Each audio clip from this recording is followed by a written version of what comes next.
Kayak makruh. Makruh itu dulu itu di atas haram. Ya seorang lagi dulu makruh itu fauqal haram. Mergo maknane makruh itu digedingi napa?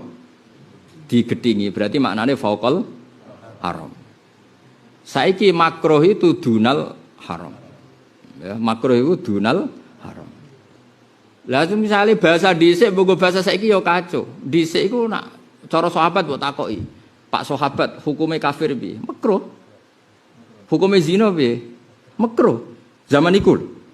Tapi maknane makruh iku faqal haram di atas haram. Mergo walakinna wa habbaba ilaikumul iman wa zayyanahu fi qulubikum wa karraha ilaikumul kufra wal fusuqa wal isyan. Mun Kang ngaji-ngaji Kang jaman mutu ngaji-ngaji. Kowe nak mutu berarti mikir wong liya kowe sementing ngaji paham. Ya tak terangno ya. Dhisik